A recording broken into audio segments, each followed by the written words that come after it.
Bueno, buenos días, buenas tardes, buenas noches, dependiendo de donde se encuentren. Hoy vamos a revisar, vamos a terminar de ver, no sé si terminemos de ver, pero vamos a revisar las leyes universales. Eh, la clase anterior habíamos visto la ley de estructura. Hay que entender una cosa previa que quiero que se entienda bien por qué estamos revisando esto. Se supone que estamos ya viendo las cartas, ¿no? Porque para entender las cartas hay que entender bien el marco en el que se desarrolla. Entonces tenemos las leyes universales. A partir de las leyes universales surge el método, ¿sí? Y las cartas es una síntesis de las leyes universales y del método, ¿sí? Es una síntesis alegórica y simbólica. Entonces, desde ahí es importante tener claro y comprender esto de las leyes universales. Que es complejo, es un tema complejo. Mucha gente se mete, por ejemplo, a estudiar el método sin entender las leyes universales. Y el método no se comprende si no está dentro del marco que corresponde, que son las leyes. Y algunas leyes son complicadas también de entender. Y no es un tema de la complejidad, tiene que ver con una forma distinta de percibir el mundo, de observar el mundo. Es De hecho, sí lo era un adelantado completamente en los tiempos, ¿sí? Esa visión estructural de las cosas, esa visión procesal que él tenía, es justamente porque logra entender las leyes universales, que todo está en estructura, las diferentes leyes que vamos a ir revisando ahora también, ¿no? ¿Sí? Entonces, la semana pasada vimos la ley de estructura. Hay que tomar en cuenta que todo está en estructura y todas las cuatro leyes están íntimamente relacionadas y tienen que ver unas con otras. Entonces, al pensar que todo está en estructura, indica que todo está interconectado. Entonces, de esa manera se puede entender cómo diversas situaciones suceden simultáneamente, porque si hay una estructura y además esa estructura, la comunicación de esa estructura no es una comunicación lineal, sino que es sincronizada, que es un poco también difícil de poder entender cómo es que está todo interconectado y hay una interconexión. Les comentaba, por ejemplo, como ejemplo, que cuando se desarrolló la teoría de la evolución de las especies de Darwin, al mismo tiempo, curiosamente, al mismo tiempo, en Nueva Zelanda estaba William Wallace, que desarrolló también la misma teoría paralelamente. Es más conocida la teoría de Darwin porque él estaba en Inglaterra, ¿no? Mientras Wallace estaba en Nueva Zelanda. Imagínense si ahora Nueva Zelanda está tan separado, imagínense en esa época en donde no había ni internet ni nada. Y sin embargo, los dos, tanto Darwin como Wallace, desarrollaron la teoría de la evolución. Y es porque todo está sintonizado y sincronizado. Igual es curioso también que justamente en el tema de las cartas se dio algo parecido. Cuando yo iba a viajar para hacer el documental, que hasta ahora no lo termino, pero ya quiero terminarlo, el documental de los parques, estaba conversando con una amiga y yo le decía, pero es largo el viaje y no hay los recursos para hacerlo. Me decía ella, pero ¿por qué no? Yo tenía un juego de cartas que lo había preparado para mí, ¿no? Lo había hecho y lo había preparado. ¿Por qué no imprime las cartas y con eso financias el viaje? Ah, sí. Y curiosamente, cuando ya lancé el tema del viaje, mi idea era ir con las cartas y comercializar, vender las cartas y con eso continuar el viaje, ¿no? Pero la gente me decía, ¿y puedes dar un taller sobre las cartas? Yo decía, bueno, sí, no sabía lo que iba a pasar con el tema de las cartas. Para mí simplemente era eh, como una, como ir vendiendo las cartas y nada más, ¿no? Pero curiosamente, cuando estaba emprendiendo el viaje, hablo con la Pía Figueroa y ella me cuenta que Daniel Zimmerman iba a sacar nuevamente las cartas. Entonces me llamó la atención. Era una cosa como sincrónica, que sin yo saber que Daniel estaba en el mismo tema, él estuvo por sacar el texto que habla acerca de las cartas, ¿no? Y también después, y también sacó el, el material que les compartí, ¿no? De las cartas. Pero fue una cosa curiosa porque era un tema que ya estaba olvidado allá en los años 70 y salió en el mismo momento. Asimismo, cuando me tomé en contacto con, con Gunther, que vivía en ese entonces, vivía en Brasil, él me decía que él tenía la misma intención y que iba a sacar las cartas en Brasil.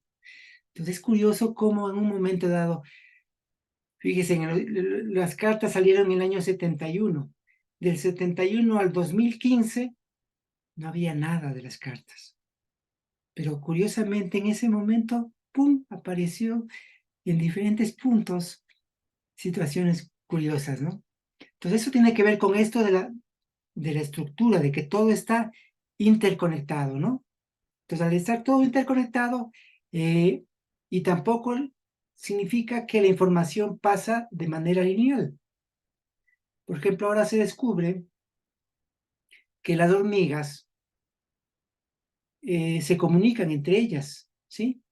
Esa comunicación de las hormigas entre ellas no se produce de manera lineal, también se produce de manera lineal, pero más el momento que sucede algún fenómeno en algún lugar en el cual se encuentran las hormigas, todas las hormigas saben lo que está pasando, es curioso cómo se da eso. Y lo mismo sucede, por ejemplo, con los cardúmenes, con las aves, ¿sí? Fíjense en que es curioso cómo la sincronía, cómo se mueven las bandadas de pájaros, ¿sí? Todo coordinado como que estuvieran hablándose entre ellos y no se están hablando entre las. Es una conexión estructural, porque todo está interconectado, como les digo. Igual sucede en el cerebro. Actualmente ya se sabe que la comunicación entre las neuronas no se da también de modo lineal, sino más bien es como en una forma de sincronía. Bueno, ya vamos a revisar un poquito algunos temas con relación a eso. Entonces, entender que todo está interconectado, que todo está interrelacionado, que es difícil de comprenderlo desde nuestra forma mental habitual, en la cual percibimos las cosas de manera diferente, donde pensamos que todo es causa y efecto y no entendemos que hay un tema, una correlación en esa estructura, ¿sí? Donde esa estructura también tiene niveles y también tiene niveles de influencia, ¿no? Tenemos un ámbito mayor, un ámbito medio y un ámbito menor. Tampoco es casual que, que Silo haya estructurado en su momento la estructura de ese modo. Me parece a mí que es una forma de acercarnos a una comprensión. Todo el tema de la teoría de la organización del material, no sé si se acuerdan de ese material, quienes, sí, de la teoría de la organización, tiene que ver con este punto de vista, ¿sí? Tiene que ver con esa visión estructural de las cosas y con la ley universal de estructura. Bueno, vamos a ir revisando ahora, vamos con la siguiente ley, que no recuerdo en qué parte mismo nos habíamos quedado eh,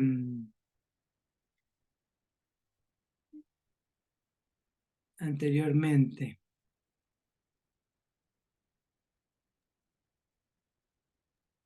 Pero bueno, Katy estamos con levantó, Katy ¿cómo? levantó la mano, Marcelo, a lo mejor quiere comentar algo. Sí, Katiuska, Dani, Hola, hola, soy Katiuska. ¿qué tal? Sí, justamente eh, quería comentar que estábamos iniciando un proyecto con Roberto Koanov que tiene que ver con hacer un-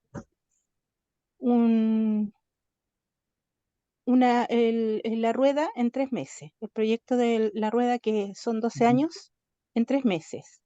Cada semana tendríamos un paso y tendríamos que hacerlo coincidir con las estaciones del año. Y el día que comenzamos con la primera cuaterna, en este espacio estábamos iniciando el trabajo con la rueda. Así que comenzamos al mismo tiempo en condición. Íbamos avanzando cada semana con las distintas etapas con cada una de los pasos. Así que había una concomitancia extraordinaria. Y sin duda, este espacio a mí me generó una comprensión eh, que me tenía un poquito aventajada al resto del grupo, pero fue maravilloso. Eh, Íbamos sincronizados así, pero paso a paso. Sí, Eso, qué pues, Marcelo. así Y lo es. bueno de ese trabajo es que vamos haciendo en pequeño, igual como nos entregaron las disciplinas, vamos viendo las dificultades que tenemos en cada paso antes de que comencemos, digamos, con las cuaternas que son ya sean las propias como las del ámbito mayor. Así que se van vinculando, como aparece en tus trabajos, ¿cómo se llama eso? Una conjunción de la rueda personal y la rueda de este trabajo con Roberto y también con la rueda del ámbito mayor. Y es curioso también eso, cómo se da. Hicimos también un análisis de Aloasí, del Parque Aloasí en 12 años, y fue curioso porque hubo unos amigos que hicieron una recolección, estuvieron trabajando un montón de tiempo, ¿no? Recolectando toda la información que tenían, ordenando por años y eso, ¿no? Y luego me entregaron una síntesis para que les ayude a hacer una correlación con los pasos del proceso. Y es impresionante cómo iba coincidiendo cada uno de los diferentes momentos con el proceso, ¿no? Eso no quiere decir que siempre sea así. O sea, coinciden siempre que un proceso sea evolutivo. Si es evolutivo, va a coincidir los diferentes momentos con el proceso. Eh, Me parece que es fundamental y lo interesante de este estudio, más allá de aprender intelectualmente y ¿sí? De que podamos llevarlo a nuestra vida práctica y entender las cosas, tener una mirada más procesal, ¿sí? Que es un poco el legado que nos dejó Silo, ¿no? Me parece que ese es el gran legado que nos dejó Silo, esa forma que tenía él de estructurar y de ver los acontecimientos en el tiempo, ¿no? Y es justamente en ese análisis de la rueda, por ejemplo, ¿no? Y de las diferentes máquinas, porque no solamente la rueda. La rueda nos permite ver el proceso. El árbol nos permite ver las relaciones existentes. El enneagrama nos permite estudiar los elementos compositivos. Entonces, cada una de las máquinas tiene su función, ¿sí? Y si logramos entenderla medianamente, por lo menos, ya que es bastante complejo, ¿no? Sí, es muy complejo, pero en ese avance es interesante cómo ir entendiendo que todo va dándose de ese modo y vamos entendiendo de mejor manera el mundo en el que vivimos. Y entender a veces que esos momentos, que en un primer momento es importante la diferenciación, ¿sí? Y una vez se queda pegado a esa diferenciación y se queda ahí peleándose, ¿no? ¿Sí? Entonces, entender que todo tiene su momento. Hay un momento de diferenciación, hay un momento de complementación y hay un momento de síntesis. Y todo proceso evolutivo pasa por esas tres etapas. ¿Sí, Katiuska? En eso también coincidimos con el trabajo que estamos haciendo con Roberto, de llevar la rueda al trabajo con nuestro ámbito cotidiano, el más cotidiano. Así que estamos como evaluando Concomitante. todo desde allí. Sí, justo. Bueno, me parece que nos quedamos por aquí. Voy a ver, vamos a continuar con la lectura y vamos a ir comentando, ¿no? Pero la idea sería que podamos intercambiar también, ¿no? Porque el intercambio es lo que realmente nos enriquece a todos, ¿sí? A ver, bueno, voy a compartirles para que puedan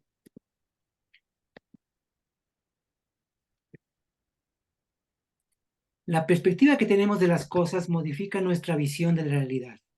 Al desplazarnos y cambiar nuestro punto de vista, se amplía nuestra experiencia y por lo tanto nuestra visión de la realidad. Nuestra forma mental básica nos permite percibir un mundo tridimensional y también tempoespacial. Al ampliar nuestro punto de vista, nuestra conciencia se amplía. Bajo nuestro esquema mental es imposible captar por completo aquello que constituye la esencia misma de las cosas. Esto, que es una limitación, también representa un camino de nuevos descubrimientos, en donde entra la capacidad de asombro que hace a nuestra especie ampliar sus horizontes. ¿Sí? Es por ello que el ser humano va construyendo modelos de interpretación de la realidad. Por ejemplo, el modelo cuántico interpreta perfectamente el mundo subatómico de las partículas fundamentales. El modelo determinista de Newton rige el mundo medio y el modelo relativista einsteiniano explica perfectamente el mundo de los grandes astros. Actualmente, bueno, este fue escrito en el 2022, se busca un modelo que interprete todo el cosmos, lo que se ha llamado comunificación de la física, pero aunque esto se consiga en nuestro mundo medio, seguiremos utilizando las leyes de la física de Newton. ¿Sí? O sea, para construir una casa seguimos con el modelo de Newton, a pesar de que es un modelo ya antiguo, sigue funcionando a nivel medio. A nivel, en cambio, de las partículas subatómicas, ya no funciona y a nivel macro tampoco funciona. Por lo planteado, todo el punto de vista es válido y el conocimiento que tenemos de las cosas se puede ir ampliando si como humanidad trabajamos mancomunadamente. Justamente ahí está el enriquecimiento humano. La inteligencia del conjunto es siempre mejor que la inteligencia de cualquier individuo. Diferenciamos entre la inteligencia de conjunto y la circunscripción de un modo de pensar instaurado en un grupo, a lo que llamaremos el pensamiento grupal. También se ha llamado el pensamiento tribal, ¿no? Un claro ejemplo de la circunscripción del pensamiento grupal es con relación al concepto de la gravedad. Para Aristóteles, con su herencia griega, todos los cuerpos seguían un orden natural y lo obedecían. Todo elemento se encontraba con su propia naturaleza. Por eso la tierra iba a la tierra, el aire al aire, y así cada elemento a su propia identidad. En un orden desde lo más denso a lo más sutil. En la parte inferior la tierra, sobre está el agua, encima el aire y arriba el fuego. Ese ordenamiento explicaba por qué las estrellas estaban en los cielos, formadas por fuego, y por qué los cuerpos caían, debido a que estaban formados por tierra y agua. Esto explicaba la formación de los valles y los ríos, al igual que la caída del agua en las cascadas o la decantación en una mezcla de sólidos y líquidos. ¿Sí? O sea, los cuerpos más pesados caen más rápido que los más livianos. ¿Sí? Sin embargo, esa forma de pensar es limitante, ¿no? Sirve para interpretar muchas cosas y de hecho actualmente lo tomamos desde un punto también simbólico, ¿sí? Para los antiguos griegos, el fuego se encontraba en la parte más alta, por eso las estrellas que estaban formadas por fuego, y ahí estaban los dioses, ¿sí? Ahí, junto a las estrellas. Y más abajo estaba el aire y más abajo el agua y la tierra, ¿no? Entonces, ese era el orden cósmico, por eso los cuerpos caían, porque estaban formados por tierra. Lo que era tierra y agua caía y lo que era aire y fuego subía, ¿no?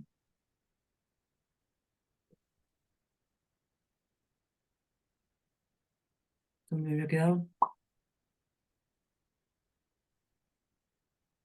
El ser humano estaba entre la tierra y el fuego. Ya los dioses, los griegos, los ubicaron en los cielos, junto al fuego de las estrellas que estaban en las constelaciones, en el éter. Se pensaba que los cuerpos más pesados poseían más tierra y caían más rápido que los más livianos, según su gravedad específica. Así se pensaba hasta que llegó Galileo Galilei, quien por medio de planos inclinados y diversas mediciones estableció que todos los cuerpos caen igual. Es curioso, porque a pesar de que nadie había hecho un experimento simple de coger dos objetos y ver que dos objetos caen igual, si ustedes cogen dos objetos y les sueltan, van a ver que caen igual, bueno, en ese caso salió, caen igual, ¿no? Si cogen si cogen un papel abierto y una piedra, va a caer más rápido la piedra que el papel, pero no es por el peso, porque si le arrugan, van a caer igual, ¿sí? Entonces, todos los cuerpos caen con la misma rapidez, ¿sí? Cuenta la leyenda que Galileo subió a la torre inclinada de Pisa y soltando objetos de diversos pesos, demostró que todos los cuerpos soltados desde una misma altura llegaban al piso al mismo tiempo. El modelo aristotélico estuvo sostenido por todo el pensamiento occidental durante casi 2000 años. Hasta la llegada de Galileo, nadie ponía un ápice de duda a aquellas aseveraciones. Si bien ese pensamiento es bastante lógico y racional, a nadie antes de Galileo se le ocurrió hacer un simple experimento de soltar dos objetos y comprobar su velocidad. Existen muchos casos, como el de la Tierra estática en el centro del universo, en la que también es protagonista Galileo Galilei, y donde la Iglesia Católica, bajo la influencia griega, afirmaba que la Tierra estaba quieta y que todo gira en torno a ella. Debido a esa gran influencia que generó Aristóteles y que en muchos ámbitos sigue influyendo, diríamos que constituye un modo circunscripto de pensamiento grupal. O sea, en ese pensamiento que la mayoría de la gente habitualmente está, asegura algo como verdad y todos lo asumen, ¿no? ¿Sí? Existen varias situaciones como el experimento de Ash. Este experimento, Salomón Ash en el 51 realizó un experimento en el que probó cómo muchos se ven influenciadas por la decisión de la mayoría. En ese, hay varios experimentos que se han hecho, ¿no? Hay un experimento acerca de cuando está en un grupo y todos dicen alguna cosa, la gente se acopla a la gran mayoría, ¿no? Como que hay pocos puntos críticos. Es curioso. Y eso tiene que ver un poco también con nuestra historia, porque en la época tribal, por eso es un poco lo del pensamiento tribal que les decía, porque en la época en que vivíamos en tribus, era importante dar respuestas inmediatas y no sabíamos si lo que venía era peligroso o no. Entonces, había lo que la gran mayoría pensaba, ¿no? Y se seguía ese orden por una cuestión de sobrevivencia del conjunto. Pero muchas veces ese conjunto está equivocado también, ¿no? Entonces, eso también hay que tener en cuenta. Bueno, en todos estos casos no existe una inteligencia de conjunto. En esta se generan diversos puntos de vista, diferenciación, que luego, o sea, en la inteligencia de conjunto hay diversos puntos de vista. En su momento es importante que haya esas discrepancias, ¿no? Que luego en el intercambio se interrelacionan, hay una complementación, para luego encontrar una respuesta conjunta, una síntesis. Es el caso de los equipos multidisciplinarios. El pensamiento grupal obedece a los designios de una persona, de un dogma o de un pequeño grupo. La inteligencia de conjunto siempre ha dado respuestas mucho más acertadas y con mayor inteligencia. Cuando hablamos de inteligencia nos referimos a la capacidad de interrelacionar y por tanto también nos referimos a la interrelación entre el pensar, el sentir y el actuar. ¿Sí? Bueno, vamos a la ley de la superación de lo viejo por lo nuevo. Para comprender las leyes hay que entenderlas en su conjunto desde un marco de referencia. Como hemos dicho, son modelos interpretativos de la realidad y es de esta manera que percibimos el mundo en una secuencia temporal, enmarcados en una forma mental dada por la estructura psicobiológica básica de los seres humanos. Dentro de este contexto, definimos diferentes etapas y tiempos, de un antes a un después. ¿Sí? Entonces, esta ley de la superación de lo viejo por lo nuevo también tiene que ver con esa concepción humana que tenemos del tiempo, ¿no? De un antes a un después.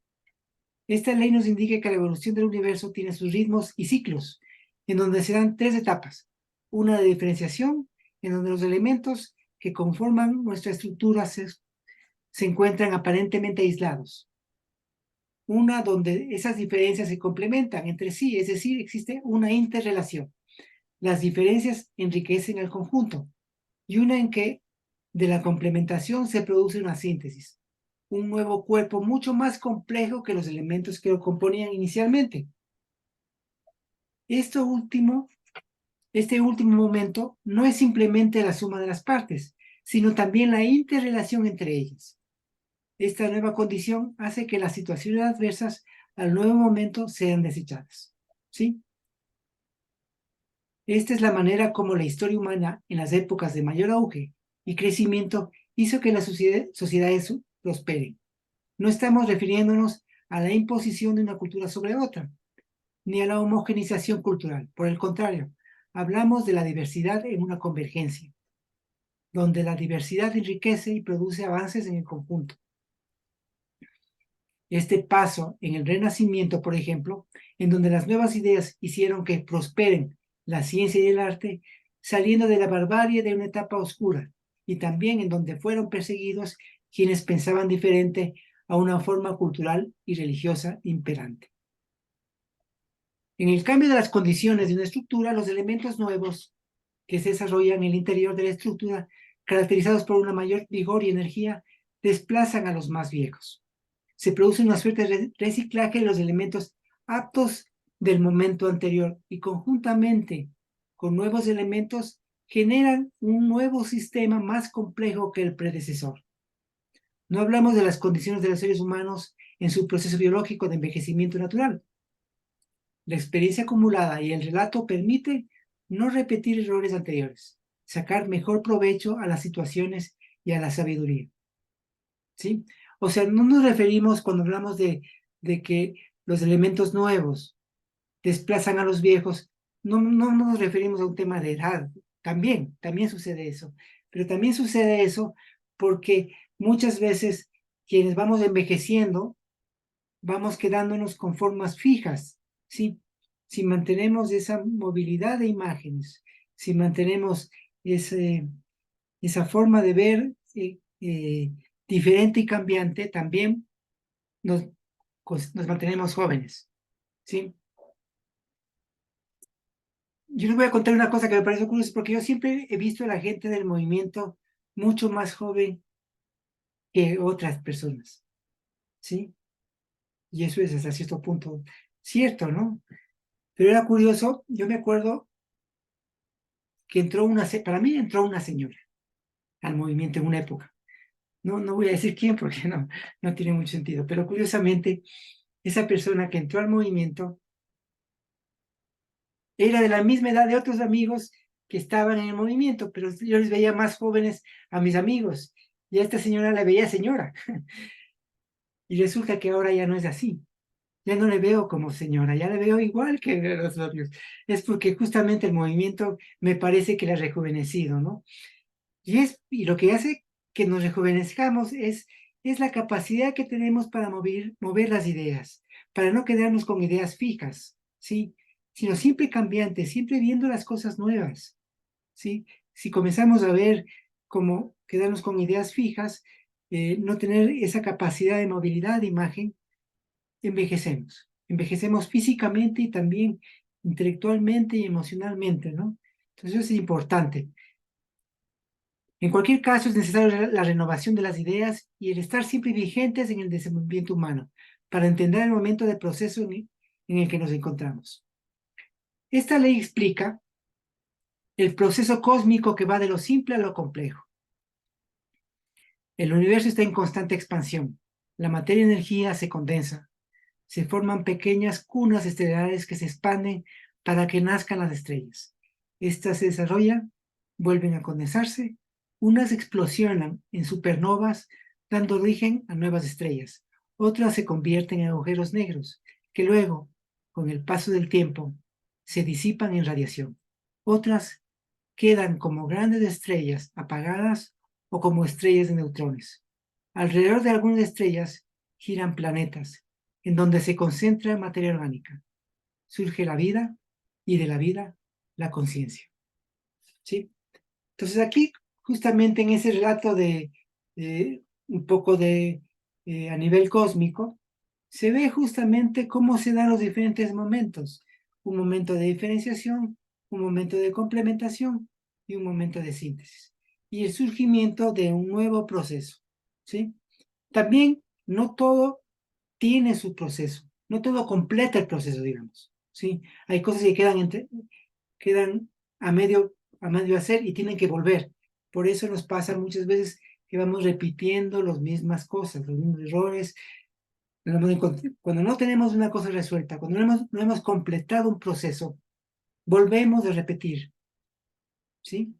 Por eso muchas veces nos vamos encontrando con la misma pareja. A lo mejor no es la misma pareja en sí, pero las condiciones son muy similares a las parejas anteriores, ¿sí? Se va repitiendo esas cosas esas situaciones no resueltas. Y cada vez que se vaya repitiendo, es una nueva oportunidad que tenemos para superarla. Y ese es un poco nuestro proceso, el tratar de ir superando nuestras dificultades, nuestros condicionamientos, e irnos liberando de nuestros condicionamientos para ir cada vez más livianos. Ese tal vez es un indicador de saber que nuestra vida va avanzando. Si sentimos que nuestra vida es cada vez más liviana, es que vamos por buen camino. Si sentimos cada vez mayor peso, es porque algo andamos haciendo mal, ¿no? Bueno, todo lo que crece y se desarrolla pasa de la diferenciación a la complementación para terminar en la síntesis. Esa es la dinámica evolutiva. Caso contrario, es absorbida por otros sistemas o simplemente fenece. Además de la dinámica evolutiva, existe también la involutiva, la de la cristalización y la transmutativa. Todo aquello que va en contra de un proceso evolutivo se queda aparentemente estático, cristalización, o evoluciona hasta desaparecer. Sí, bueno, eso, aquí hay un ejemplo sobre el desarrollo tecnológico que no, porque quisiera ir avanzando más bien para llegar al estudio propiamente. Es un ejemplo ahí acerca de la tecnología, cómo se ha ido desarrollando, ¿no?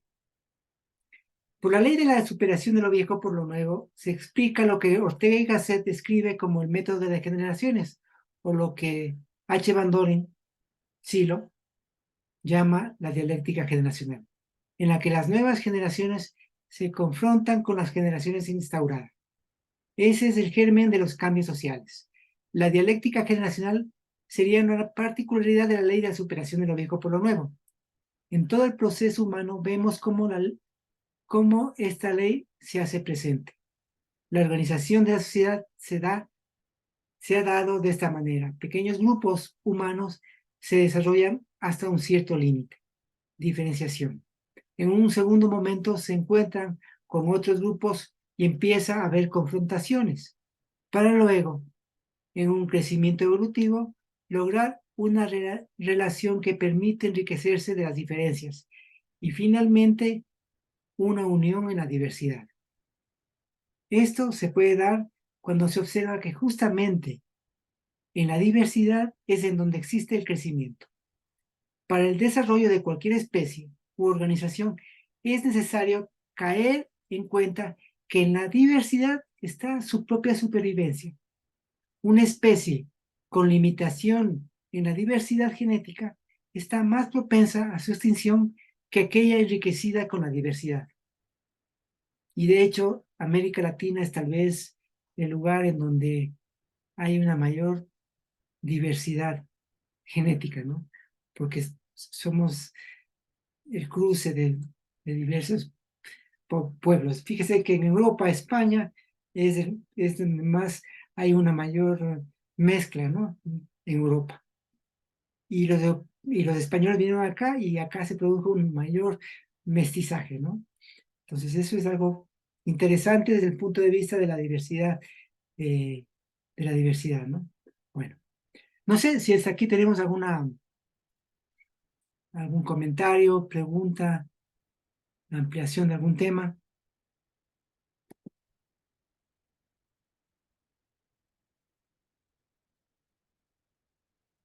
Si Vicky quiere decir algo. Sí, es que no encontré la manita. No hay problema. Este, eh, dentro de las leyes universales, Marx, nosotros, bueno, usted dice que nosotros somos co-creadores, ¿verdad? Los seres Ajá. humanos. Y de hecho lo habla el método de cuando cuando le da tanta importancia al observador, ¿verdad? Al observador y el punto de vista.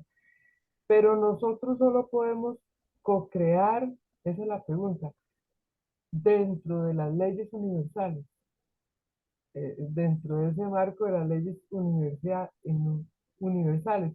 Y lo otro, entonces, ¿qué significaría ser, ser multidimensionales? Este, lo ejemplifico así. Este, ayer conversando con alguien, me decía ese amigo, mira, yo no pude con esta pareja que va muy ligado con lo otro de que no se completan procesos. Me dice, pero a lo mejor en una realidad alternativa, me dice, sí, sí pudimos, pero en esta no, ¿verdad? Y realmente la física cuántica es una locura en eso, pero yo le decía, sí, la verdad te comprendo. Puede ser, ¿verdad? Lo importante es que, y veíamos la experiencia guiada del negrito, que es de tanta reconciliación de la nostalgia, que no, él no estaba violento con ella, ni ella con él, ni nada. Pero me llamó mucho la atención, me dice, pero que quién sabe si en una realidad alternativa o en otra realidad del tiempo sí pudimos, pero en esa realidad no, ¿verdad? Y me dejó pensando muchísimo eso ahora que tú tocas eso de la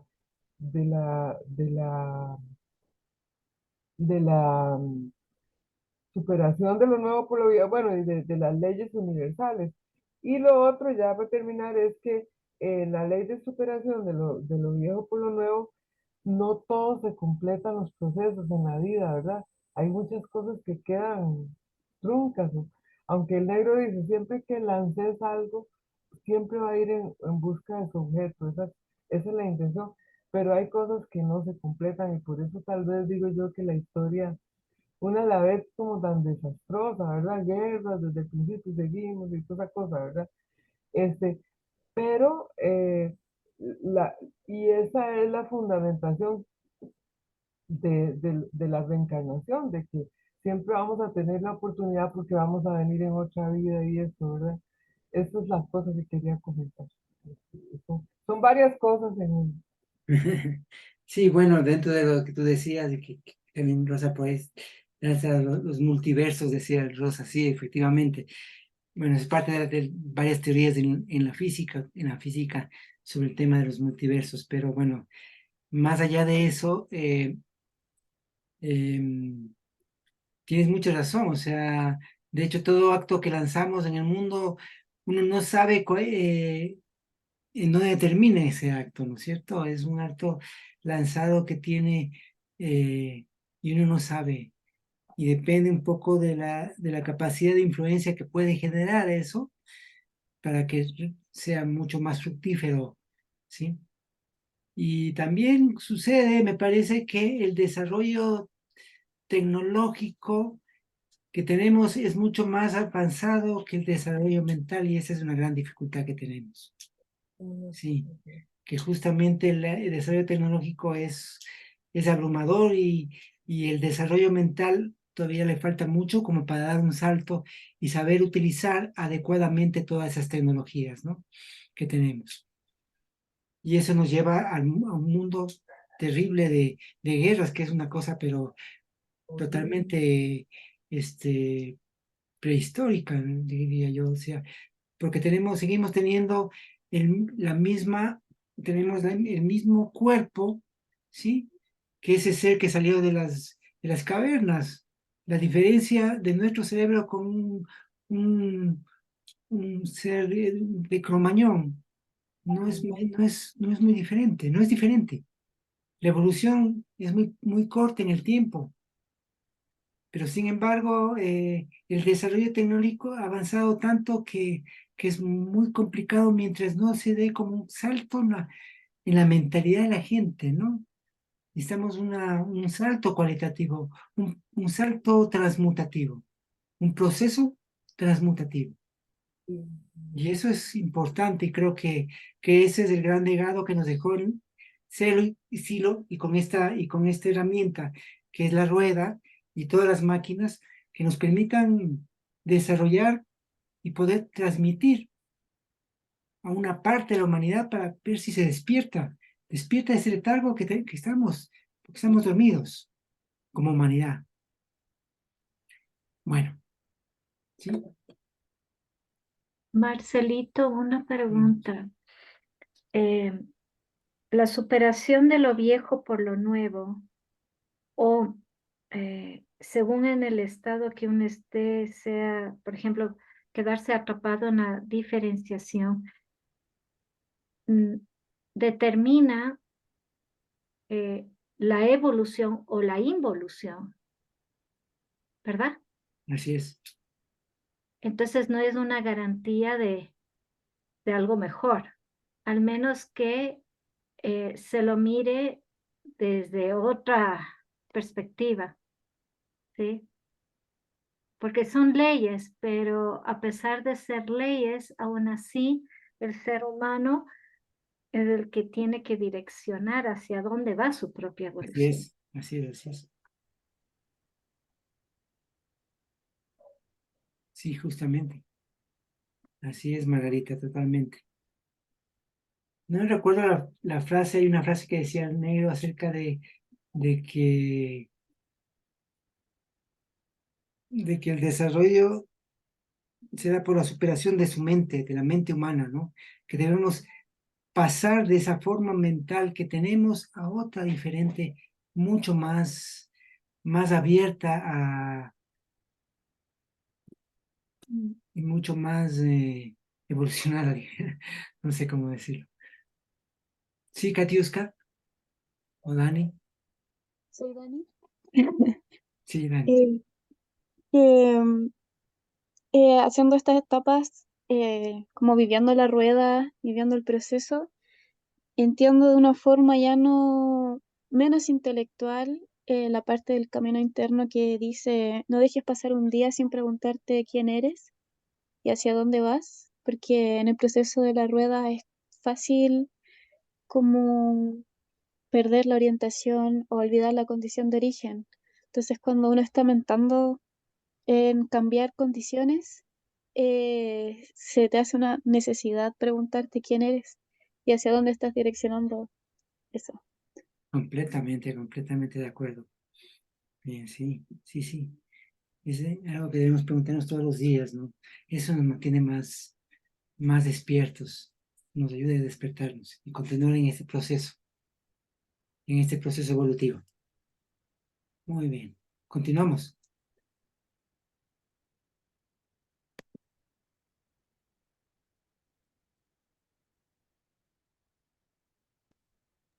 Los que detentan el poder se quedan enquilosados y no permiten el avance del conjunto. Con la idea ilusoria de permanencia detienen el proceso. De allí que el modo más efectivo y más real para que las condiciones se modifiquen es el despertar del pueblo. Y al hablar del despertar nos referimos al despertar de la conciencia. Esto permite saber, por ejemplo, que el armado social está sustentado en aspectos creados de modo ilusorio, es decir, que son creaciones en un marco social de creencias colectivas. Hemos creado instituciones, leyes, dinero, estatus, gobiernos, estados, países, con sus propios límites. Todos entes imaginarios, en los cuales hemos llegado a creer y convencernos de que existen objetivamente. Bueno, antes se creaban muros de piedra para separar un territorio de otro. Ahora muchas veces no es necesario. Con los muros mentales basta. Hemos dado un valor a un papel como el dinero que nos parece más real que aquello que tenemos en común como humanidad. No caemos en cuenta que es solo un armado imaginario social y que el dinero no tiene un valor en sí, es solo un papel, o más aún algo virtual. Debemos tener claro y saber que podemos modificar las condiciones si vemos lo ilusorio que resulta todo aquel tinglado. No me refiero a la necesidad de desterrar todo, sino de entender que es solo un aparato que hay aspectos que pudieran haber servido en su momento, pero que en los nuevos tiempos se debe cambiar. Hay que comprender que son creaciones humanas, imaginarias a las que tenemos la capacidad de modificarlas o reemplazarlas por otras nuevas, si es necesario. En el proceso humano, la prehistoria ocupa si lo consideramos desde el aparecimiento de los primeros homínidos, alrededor de 10 millones de años, y más recientemente de los primeros Homo sapiens, hace unos 350.000 años. Y la historia desde las primeras civilizaciones con menos de 10.000 años atrás. La proporción de la historia con la prehistoria corresponde en porcentaje apenas el 0.1%. Es lógico pensar que el desarrollo filogenético de nuestro cerebro no es muy diferente al de aquel ser humano en su caverna, temeroso de las fieras o del ataque de otras tribus. Esto hace que la tendencia natural sea la del temor y la necesidad de una identificación grupal, que es donde se pueden sentir protegidos y que se rechace aquello que le parezca extraño. De ahí que un modo guardado en nuestra memoria sea que el pensamiento grupal es vital para la sobrevivencia, remontándonos a aquellos momentos tribales. Hoy precisamente ese arrastre e inercia del proceso de hominización es el que impide el proceso de humanización, ¿sí? O sea, el proceso de hominización es ese proceso evolutivo de la especie humana hasta llegar al ser humano, al actual ser humano. A ese proceso se denomina hominización. Ahora es necesario pasar y dar un salto en un proceso de humanización. Esos temores que se pongan en muros de separación y que en la actualidad, al ya no existir la necesidad de ciertos muros, hemos colocado otros, pero imaginarios, como los límites en las fronteras o individualmente los sesgos mentales, como por ejemplo el no tener la misma cantidad de melanina en la piel o de dinero en el bolsillo, al hablar una lengua diferente que nos parece extraña, el tener diferentes creencias, no ser del mismo equipo deportivo o simplemente pensar diferente. Se genera así la discriminación, un rezago de aquel temor ante un posible ataque a mi tribu, aquella que ahora solo existe en la cabeza homínida.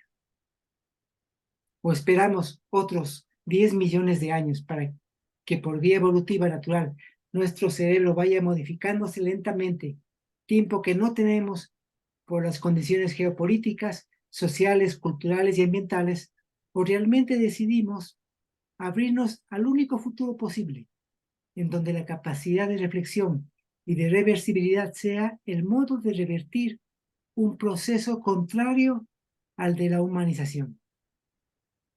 ¿Sí? Habíamos dicho que existe otra dinámica y es el proceso transmutativo.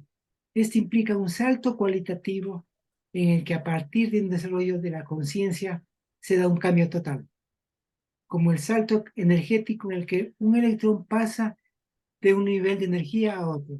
Esto implica un rompimiento total de los condicionamientos precedentes, una libertad de esos condicionamientos, podríamos decir que se considera otro individuo. Habíamos hablado que los individuos, y en las cartas tenemos 10 individuos. Entonces, un individuo podría dar un salto y convertirse en otro individuo. Esa es la idea, ¿no? Cuando hablamos de individuo dentro del estudio de las cartas T, nos referimos a nuestro objeto de estudio, que estimamos fijo. Sabemos que nada está fijo en el universo, pero lo consideramos así para estudiarlo. Esa abstracción en estática es necesaria, porque curiosamente, aun siendo solo un artificio mental, nos permite detalles, nos permite detallar, debe ser ahí, nos permite detallar sus componentes para luego, sí, observarlos en dinámica, ¿sí? Eso.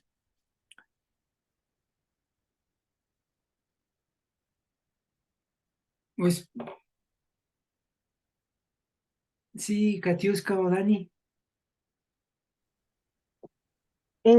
Con respecto a lo que estás leyendo de que han pasado 10 millones de años y pretender que hagamos como ese salto cualitativo de aquí al 2029, puede significar la hazaña de Prometeo. O sea, si yo logro iluminarme internamente, puedo influir mis ámbitos.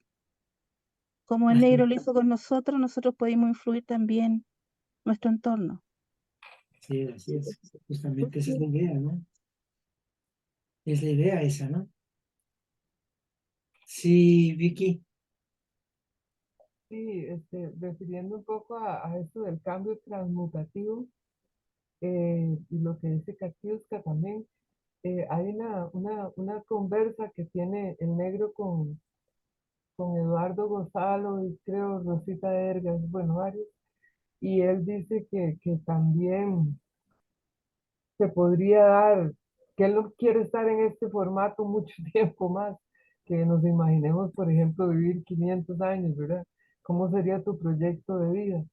Y que eso puede implicar inclusive un cambio genético. No sé si aquí mismo, o de aquí al 2029, como habla un poco Roberto, pero, pero sería muy loco, ¿verdad? Que realmente eso sucediera y a mí me parece que están las condiciones ya. Eh, y me parece que eso es lo que muy poéticamente se dice en el Día del León Alado, en el cuento del Día del León Alado, ¿verdad? Es, Es como todos comprender nuestra verdadera naturaleza, lo que somos realmente, ¿verdad? ¿Quién soy? No es que soy más que este cuerpo, pero poderlo transmitir además, ¿verdad? A la humanidad. Pero el negro habla ahí en esa charla, si me la encuentro la pongo en chat, de un cambio genético.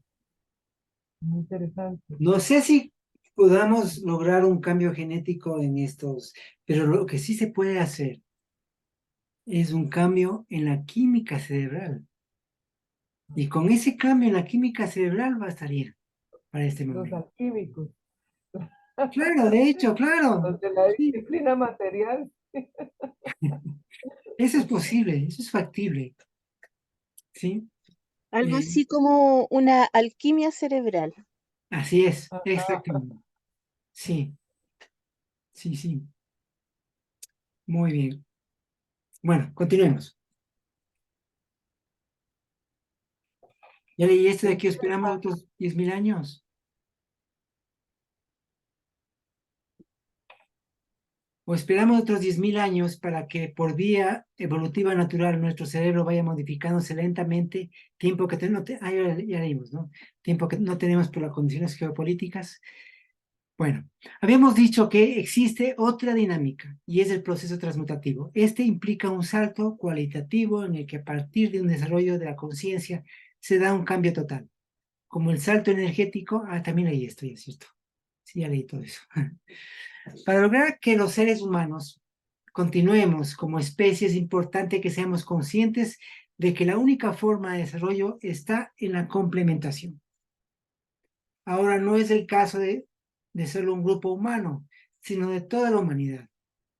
Puede parecer algo prácticamente imposible de lograrlo, pero independientemente de lo que puedan hacer otros, cada uno de nosotros debemos encaminarnos en esta tarea. Lo que haga el otro o deje de hacer estará en sus manos, y los efectos de demostración son válidos. Aun cuando aparentemente están aislados, influyen en el conjunto y el inicio de un pequeño acto puede repercutir en toda la humanidad. Yo recuerdo cuando el negro hablaba de eso, de los efectos de demostración, que yo no entendía cómo es que un efecto de demostración de 4 pelagatos podía, ¿sí? Ahora me doy cuenta que sí es posible y sí es factible. Así es que lo que cada uno vaya haciendo, aunque parezca insignificante, puede repercutir mucho, ¿no? Como aquello de la mariposa, de un aleteo de la, El efecto mariposa. de una, exactamente, sí, justamente, de una mariposa en Oriente puede producir un huracán en Occidente, ¿no? El aleteo de una mariposa en Oriente puede producir un huracán en Occidente, o al revés, ¿no? El eneagrama. El eneagrama es una máquina de origen sufí. O quedamos ahí y vemos ya la próxima semana el eneagrama. ¿Qué dicen? Sigamos. Ah, bueno, sigamos, sigamos. Está claro, ¿no? Entonces hemos visto la ley de estructura y la ley de la superación de lo viejo por lo nuevo, ¿sí? La ley de estructura tiene que ver con el punto de vista. Y la ley de estructura tiene que ver justamente con el enneagrama, ¿sí? Entonces, cada una de las leyes tiene que ver con una máquina. La ley de estructura tiene que ver con el enneagrama, la ley la ley de la superación de lo viejo por lo nuevo con el enneagrama, la ley de estructura con el punto de vista, ¿sí? La ley de ciclo con la rueda y la ley de concomitancia con el árbol. Cada una de las leyes está asociada a una máquina, ¿no? Bueno, el enneagrama es una máquina de origen sufí. El sufismo es una antigua... Perdón, Marcelito, ¿puedes repetir lo que dijiste, lo último, esa A ver, correlación? Por favor, gracias. la ley de estructura tiene que ver con el punto de interés y el punto de vista. La ley de la superación de lo viejo por lo nuevo con el enneagrama. Ya vamos a ver por qué está relacionada. La ley de la concomitancia con el árbol. Y la ley de ciclo con la rueda. ¿Sí? Eso. Gracias, Marcelito. El enneagrama. El enneagrama es una máquina de origen sufí. El sufismo es un antiguo orden místico del Islam. Cuenta John Bennett en su libro Gurdjieff Making a New World. El enneagrama fue introducido en Europa por Gurdjieff, cuando en uno de sus viajes tomó contacto con el enneagrama en la hermandad Sermón, en Asia Central. Allí conoció el símbolo del enneagrama, que representa un sistema de pensamiento, y en sus danzas rituales figura el avance del azar. Dentro de nuestro estudio, partiendo de la ley de la superación de lo viejo por lo nuevo, en sintonía con el método, el enneagrama permite estudiar los elementos compositivos. ¿Sí? A su vez, también el método está relacionado con las leyes universales. El método tiene sus tres momentos. ¿Sí? Para el método está lo compositivo, lo relacional y lo procesal. Lo compositivo tiene que ver con el enneagrama. Lo procesal, lo relacional con el árbol, y lo procesal con la rueda. ¿Sí? Entonces, bueno, sí, luego voy a hacer un cuadrito para que se vea y se entienda bien, porque aparentemente es muy complejo, pero a su vez lo simpático es que es también muy simple. Es como tratar de algo bien complejo, tratar de simplificarlo en esquemas como son las máquinas, ¿no?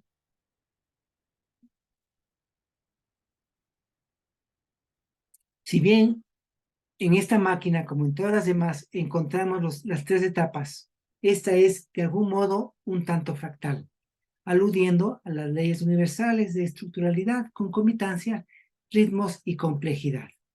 El enneagrama en el método es la máquina especializada en lo compositivo, es decir, en donde se establecen los elementos que lo configuran.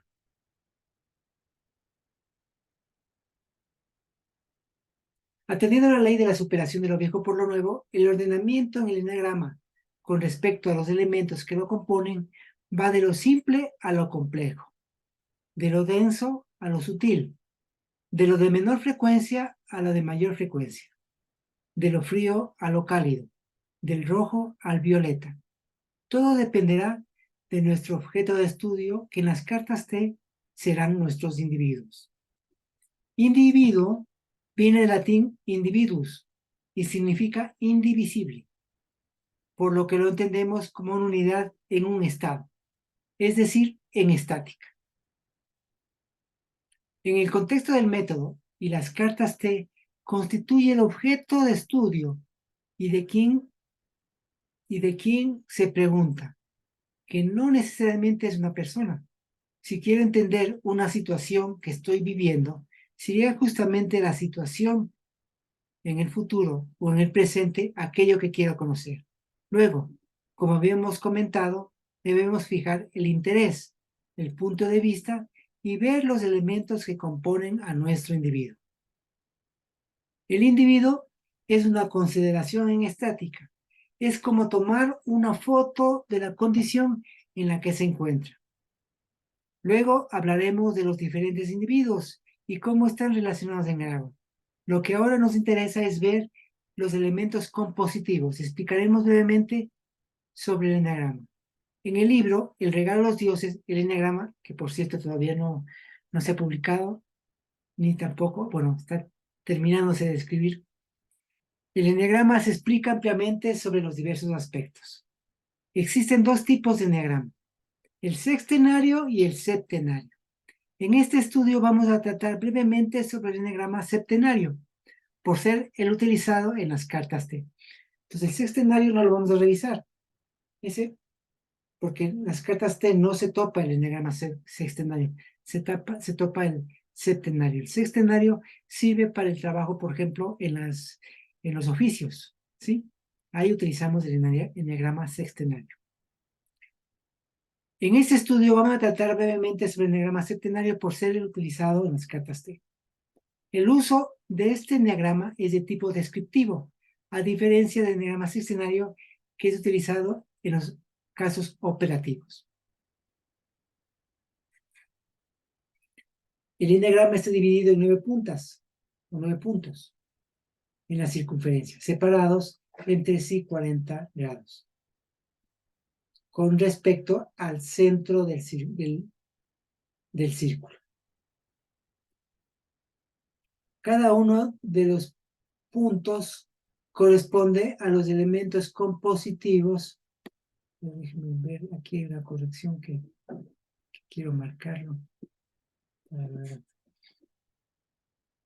Cada uno de los puntos corresponde a los elementos compositivos y la distribución es de modo vibratorio ascendente. Esto quiere decir que el punto 1 es el más simple, con menor vibración, y el punto 9 es el más complejo, con mayor vibración. ¿Sí se entiende, no? O sea, el eneagrama va ordenado de lo simple a lo complejo. Punto 1 del eneagrama, ¿sí? Corresponde a lo más simple, ¿no? A lo que tiene menor vibración. Y el punto 9 es lo más complejo, que tiene mayor vibración.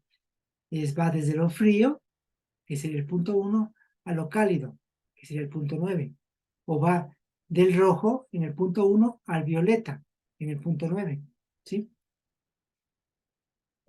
Cada uno de los puntos corresponde a los elementos compositivos y la distribución es de modo vibratorio ascendente. Esto quiere decir que el punto 1 es el más simple, con menor vibración, y el punto 9 el más complejo, con mayor vibración. Los puntos 3, 6 y 9 constituyen nuestra tríada de contacto externo y los lugares por los que ingresa y también sale energía, ¿no? Punto 3, 6 y 9 corresponden a los puntos de entrada y salida de energía. El punto 3 es el primer punto de contacto externo y por lo tanto constituye un choque mecánico, ya que la misma inercia dinámica le lleva a nuestro individuo a un contacto externo, produciéndose el choque. El punto 6 es otro choque, pero en este caso es el individuo el que lo produce y por lo tanto es intencional. Entonces tenemos el punto 3, que es un choque, un punto de choque o de shock, ¿sí? Externo mecánico, ¿sí? Es decir, por donde entra energía, pero no es nuestro individuo el que intenciona, sino son condiciones que se dan en el proceso que entre energía por el punto 3. El punto 6 es un punto también de entrada, pero en este caso ya es intencional, ¿sí? El punto 6 es otro choque, pero en este caso es el individuo el que lo produce y por lo tanto es intencional. El punto 9 constituye también otro choque, que en este caso convierte a nuestro individuo en otro. Esta tríada constituye el contacto externo con el medio, que como dice en Poética Menor, este medio entraba y salía de nuestro individuo, pero también el individuo estaba conectado con el macrosistema de arriba y el microsistema de abajo. Por tanto, nuestros individuos, a los que queríamos dotar de vida, eran como triángulos conectados en sus tres vértices con otro sistema, mientras el sistema mayor actuaba por influencia o cósmicamente, y su influencia era dar ciclos y ritmos apropiados, el menor lo haría alquímicamente, siendo su trabajo el de formar y transformar sustancias en el interior del triángulo. Entonces aquí habla del proceso que se da interno, ¿no? Del proceso que va pasando en los individuos, como en el proceso, por ejemplo, de la alquimia. En el proceso alquímico se da justamente eso, que esa entrada cambia eso que voy haciendo afuera en la materia. Hay una interconexión y me conecta con algo profundo en mí, ¿sí? Cuando hablamos de general, en nuestra actividad también tenemos elementos externos, ¿sí? Muchas veces nos topamos casualmente con alguien donde podríamos decir que es un hecho mecánico, ¿sí? Una entrada mecánica que uno no fue intencionadamente, aunque hubo algo que lo llevó a ese momento, ¿se entiende, no? Hubo algo que hizo que me encuentre con aquella persona o con aquel individuo, que algo me dice o algo me transmite, que cambia mi vida, ¿sí? Algo pasa internamente. Y ese sería un punto 3, que no es intencionado, no es la búsqueda de alguien como cuando uno va intencionadamente en una búsqueda, como ustedes, por ejemplo, acá en este espacio, donde estamos compartiendo y estamos aprendiendo todos. Entonces, es algo ya intencionado nuestro por tratar de captar, a lo mejor también entra algo de manera también mecánica, ¿no? Pero hay un acto intencionado, ¿no? En esa búsqueda. Bueno, este triángulo constituye los puntos 3, 6 y 9 de nuestro individuo.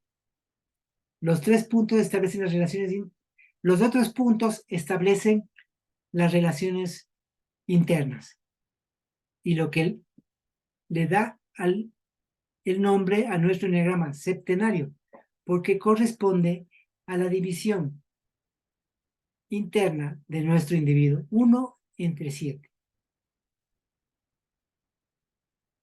1 entre 7 da 0, si ustedes ponen una calculadora o les da este número, ¿sí? Y da las conexiones 1, 4, 2, 8, 5, 7. ¿Sí, Margarita?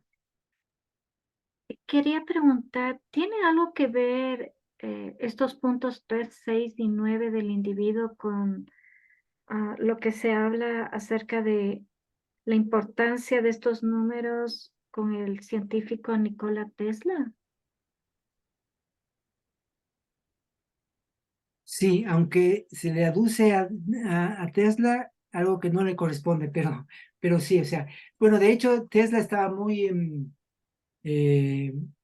con esto de la triada, ¿no? Sí, él estaba muy asociado, decía que en todo hay un 3, ¿no? Justamente.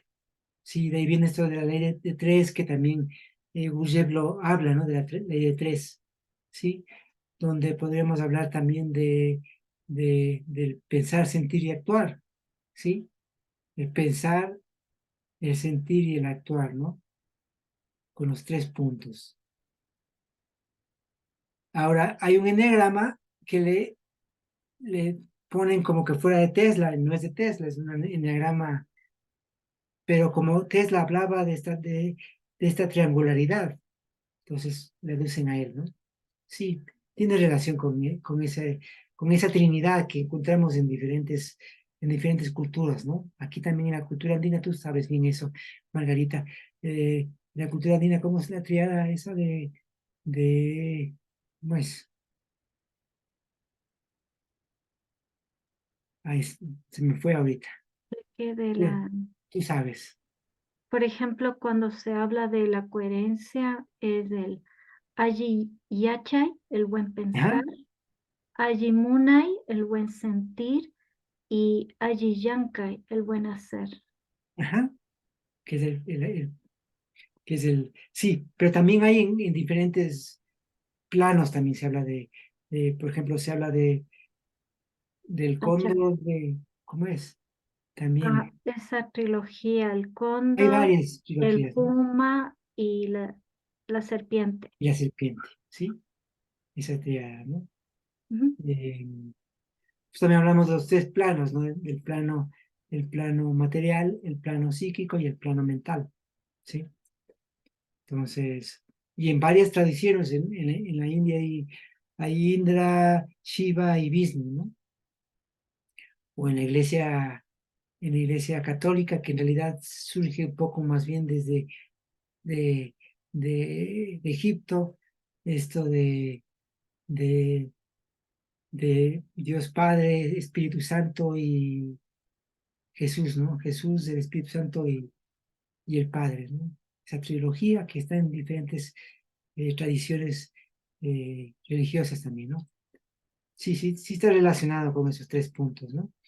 Justamente con lo que decía Tesla. Bueno, entonces, las relaciones internas, en cambio, va dado por el punto 1, la unión de 1, 4, 2, 8, 5, 7. ¿Sí? Esta interrelación entre los puntos 1, 4, 2, 8, 5, 7 no puede producir un cambio cualitativo en nuestro individuo y por lo tanto la única forma de transformación completa de un individuo es mediante el contacto externo. ¿Sí? Dentro del método, el enneagrama corresponde al estudio de los elementos que constituyen a nuestro individuo y específicamente dentro del juego de las cartas T. Vamos a establecer una relación o una analogía con las características de los centros de respuesta humanos o centros de energía. Centro motriz, emotivo e intelectual. ¿Sí? Entonces los puntos 1, 2, 3 corresponden al motriz. Los puntos 4, 5 y 6 al emotivo y los 7, 8 y 9 al intelectual.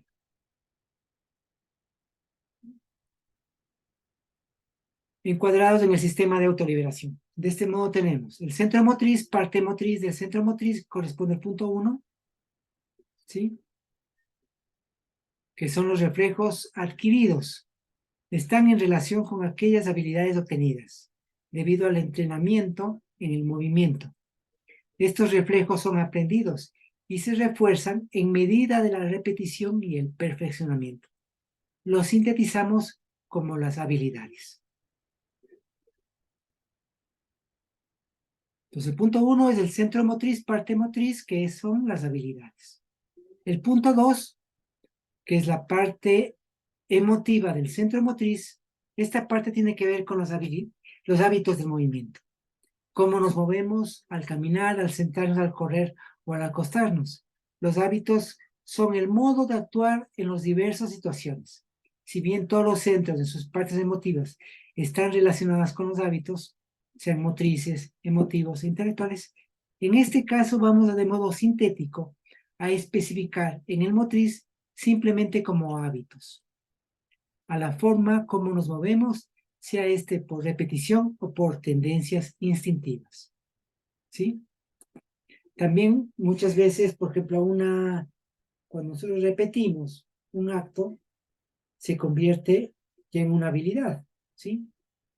Entonces, están íntimamente relacionados todos, ¿sí? Estos dos, bueno, todo está interrelacionado, ¿sí? Y aquí vemos cómo se conectan también los diferentes centros y partes, ¿no? Que se mueven básicamente por su parte motriz, ¿sí? Bueno.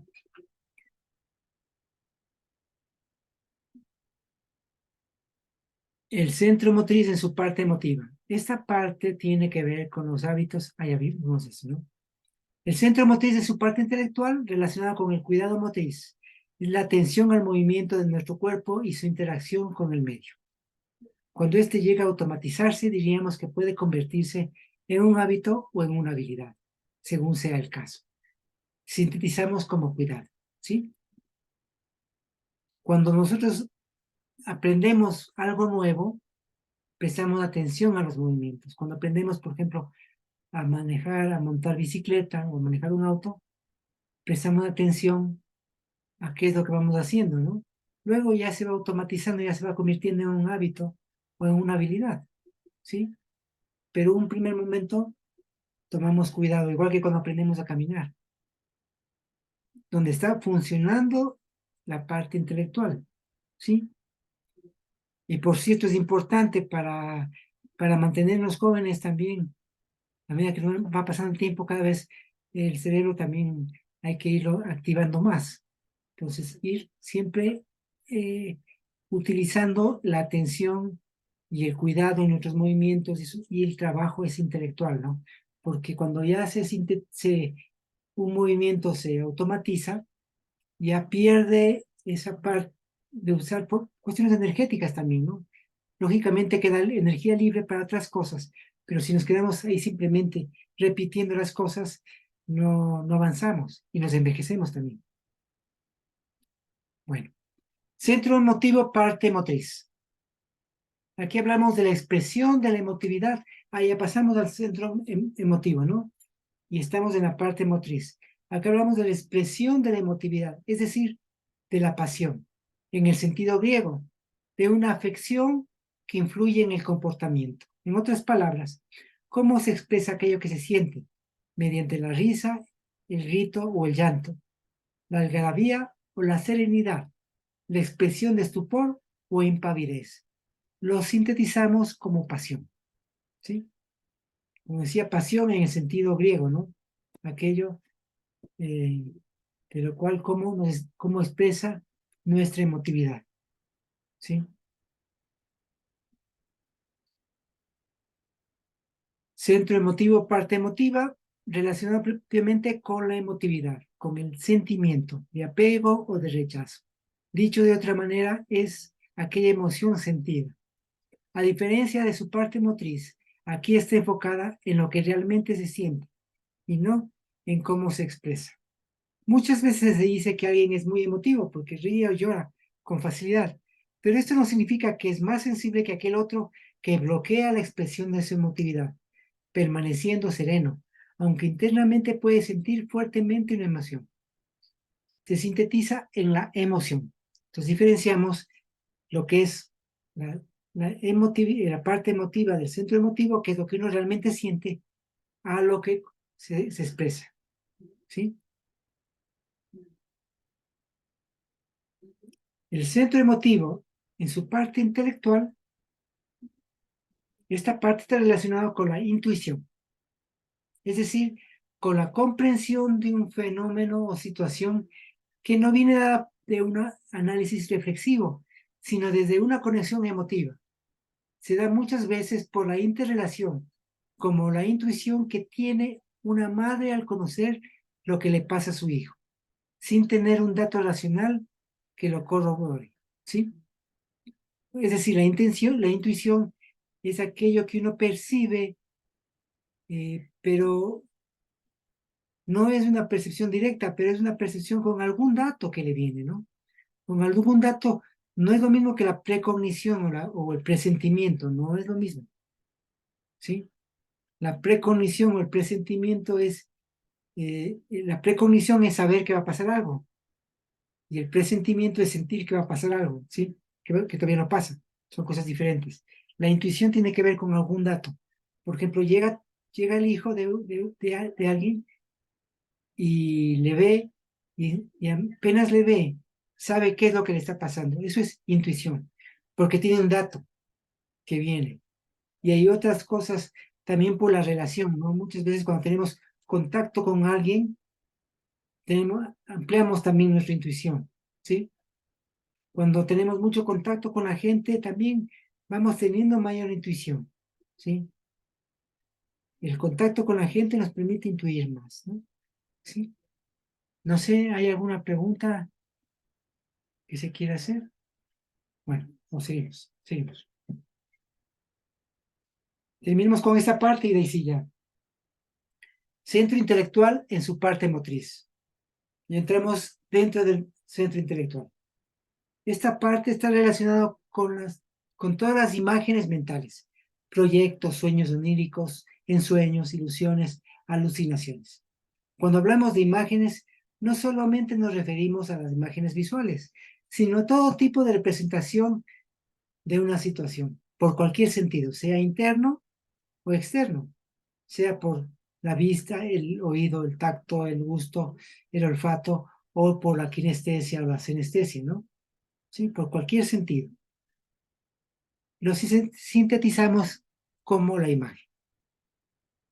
El centro intelectual en su parte emotiva está relacionado con el interés, la curiosidad, el afán en la investigación y el estudio.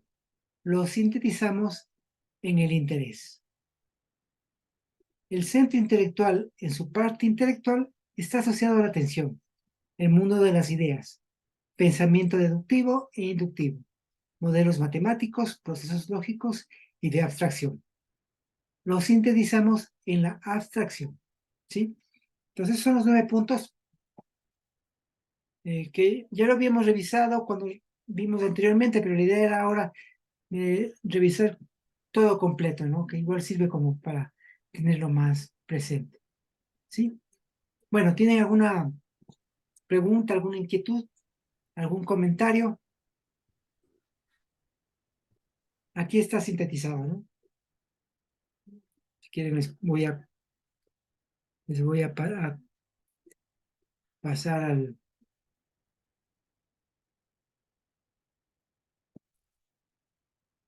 Les voy a pasar al... Luego les paso al chat esa foto que acabo de tomar. ¿Ya? Bueno.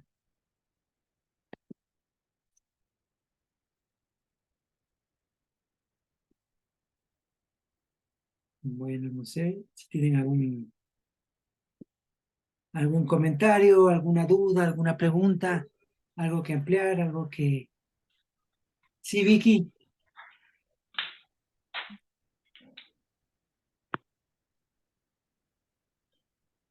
Hola Marce, Hola. acá Ana.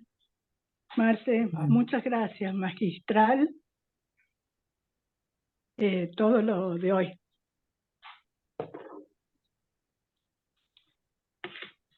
Sí, yo quería también decir que la verdad que me entusiasmó mucho la reunión de hoy por eso de la transmutación y el cambio que podemos tener, ¿verdad? Y que creo que es una dirección que nos marca. A veces siento yo que nosotros no le sacamos el jugo, no, de todo lo que nos ha dado el maestro, no, como que no le sacamos toda la fuerza que podemos tener aplicando todo lo que nos dio, ¿verdad? A raíz de todo esto que ustedes saben, bueno, me imagino que se han enterado de la partida de la esposa de Rafael de la Rubia, Monse. Eh, hemos estado haciendo ceremonias, los, los a mediodía, es todos estos días, hasta ayer que ella partió. Era una muchacha muy joven, pero bueno, le dio un derrame cerebral y no hubo manera de sacarla. Entonces, dentro de todo esto, había mucha gente de Europa ahí, casi yo sola, Rosita y Giovanni y yo fuimos como los únicos de Centroamérica que estuvimos. Era un chat un Zoom muy grande. Bueno, y también se prestó hasta el Parque Toledo, para hacer los Zoom. Resulta que una compañera contó, y eso me quedó aquí, de que en el 86 creo que fue el negro algo a Madrid, no sí, recuerdo sí. porque no fue, sí, en el 86, ¿verdad? Porque no fue, en el 80 fue en México, pero creo que fue en el 86 a una reunión que hubo ahí y resulta que ella estaba con una muchacha que le dijo, che, yo estoy muy mal porque mi novio se está muriendo. y hasta dio el nombre del muchacho. Y ella le dijo, ay, negro, por favor, vamos, ayúdame, vamos al hospital. Y el negro le dijo, bueno, vamos, vamos. Y el muchacho estaba tan mal, ya no le daban, tenía una cosa en grado 4, una apendicitis que se le había hecho septicemia y estaba en grado 4. Entonces, lo tenían con unos vidrios, no se podía entrar y verlo. Entonces, ella contó que el negro le dijo, tú quédate aquí a la par mía, y que entonces él se concentró y le hizo un trabajo con fuerza, pero impresionante. Dice que ella hasta que sentía oleadas de energía y así, y por supuesto el negro, pero ahí concentrado él con el muchacho. La cosa es que el muchacho reaccionó, abrió los ojos y él dice que el negro le dijo, ya está hecho, ahora tú quédate aquí donde yo estuve y espera. Y él se recuperó. Entonces yo dije, qué impresionante, si será que nosotros de verdad ni el trabajo con la fuerza lo hacemos con la intensidad, ¿verdad? Que pueda de verdad hasta devolvernos la salud, porque él ahí lo demostró y me quedé pensando en eso. Y lo último que les quería decir es que Bernardo y Tom, creo que es la pareja de- bueno, ahí tengo de la compañera que no participaron hoy, este, que tal vez les podríamos hacer una ceremonia de bienestar porque están enfermitos, los dos. Me parece bien. Yo también estaba pensando justamente en eso. Qué También bonito. en estos días, no sé si lo ubican a Cacho Álvarez, sí, la esposa falleció en estos días, partió en estos días también. Y justo estaba conversando con Roberto Cuanópal y me decía, bueno, me decía él que muchos están partiendo de los de su generación, ¿no? Ujú, Eh, Justamente de la generación de Roberto y muchos otros, y varios están delicados de salud. Entonces creo que sí sería importante y necesario poder hacer un pedido de bienestar para todos, ¿no? ujú. Sí, sí. Bueno, antes Este, de ver si hacemos antes de hacer la ceremonia, no sé si tiene algún otro comentario,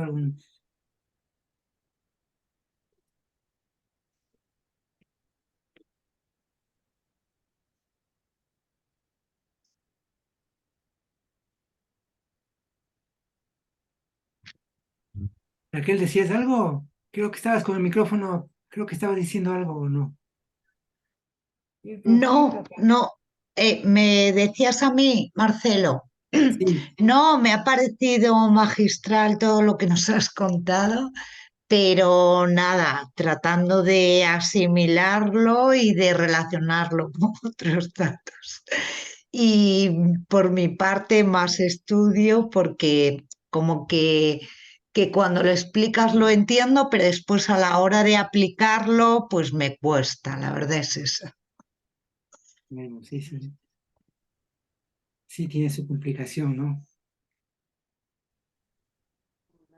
Marcelo, y para todos, buenos días. ¿Me escuchan? Hola, apenas te escuchamos. Casi no aparezco en cámara. No, Que ya, no ya, aparezco ya, en ahora te cámara, pero a veces la escuchamos. señal acá es bastante débil. Sí, sí, ahora te Bueno, escuchamos. un saludo para todos. Muchas gracias. Muchas gracias. Y un abrazo. Gracias a ti.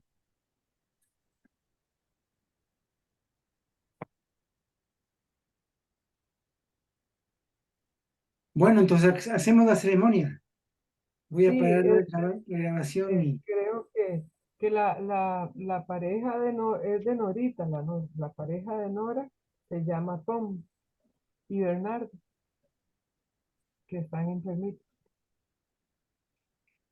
Podríamos avisar por el grupo de WhatsApp que vamos a hacer una ceremonia ahora para que sepan. sí, sería buena. Ujú. Marcelo y compañeros, yo me retiro porque tengo una reunión más Bueno, ratico, entonces. Muchas Chao. gracias, Sotero, los acompañe, disculpe. Chao.